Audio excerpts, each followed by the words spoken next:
Congress Bahadurpura incharge Pulipati Rajesh KTR పై Kamatipura police స్టేషన్లో ఫిర్యాదు చేశారు. కాంగ్రెస్ 420 అని కేటీఆర్ రిలీజ్ చేసిన బుక్లెట్ పై మండిపడుతూ బీఆర్ఎస్ 420 అని రోజుకో అక్రమాలు బయటపడుతున్నాయని కేటీఆర్ పై కామాటిపుర పోలీస్ స్టేషన్లో ఫిర్యాదు చేసిన కాంగ్రెస్ బహదూర్పుర ఇన్ఛార్జ్ పులిపాటి రాజేష్.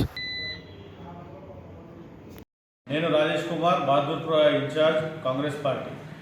నిన్న కేటీఆర్ గారు ఏదైతే ప్రెస్ మీట్ పెట్టేసి కాంగ్రెస్ పార్టీ పైన ఏదైతే బుక్లెట్ రిలీజ్ చేసినామని చెప్పేసి గొప్పలు చెప్పుకుంటున్నారో 27 పేజెస్ల బుక్లెట్ ఏదో రిలీజ్ చేశారో ఆ బుక్లెట్ పైన కాంగ్రెస్ పార్టీ అఫీషియల్ సింబల్ అయిన చేయి గుర్తు పైన 420 అని ఒక ముద్ర వేసి వారు బుక్లెట్ని రిలీజ్ చేశారు.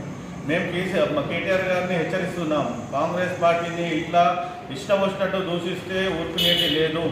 420 అనేది మీ పార్టీ అనేది 420 పార్టీ దొంగల పార్టీ.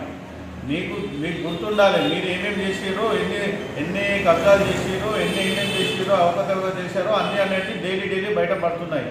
మీరు దొంగల పార్టీ పెట్టుకొని వేరే వాళ్ళందరినీ దొంగలు అనడం ఇది సబబు కాదు. ఇదే విధంగా దీన్ని తలుచుకునే ఈరోజు కాంగ్రెస్ పార్టీ ఇచ్చిన పిలుపు మేరకు ఈరోజు కమాటిపుర పోలీస్ స్టేషన్లో బహదూర్పుర నియోజకవర్గం కాంగ్రెస్ నాయకులం అందరం ముజాహిద్ భాయ్ కానీ, ఆబిద్ భాయ్ కానీ, ఇక్బాల్, జబ్బార్, నజీర్ భాయ్ కానీ అందరు కలిసేసి కాంగ్రెస్ పార్టీ కార్యకర్తల నాయకులు అందరూ కలిసి కమాటిపుర పోలీస్ స్టేషన్లో ఒక డిఫమేషన్ కేసుని రిజిస్టర్ చేయాలని చెప్పేసి ఒక కంప్లైంట్ ఇవ్వడం జరిగినది. ఇది కాంగ్రెస్ పార్టీని డిఫేమ్ చేయడమే, ఇంకేది లేదు. మేము కాంగ్రెస్ పార్టీ తరఫున కేటీఆర్ గారిని హెచ్చరిస్తున్నాం.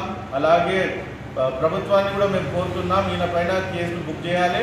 బుక్ చేసి యాజ్ పర్ లా ఏదైతే డిసిషన్ తీసుకోవాలో ఆ డిసిషన్ తీసుకోవాలని చెప్పేసి విజ్ఞప్తి చేస్తున్నాం. మరిన్ని అప్డేట్స్ కోసం మా ఛానల్ని సబ్స్క్రైబ్ చేయండి.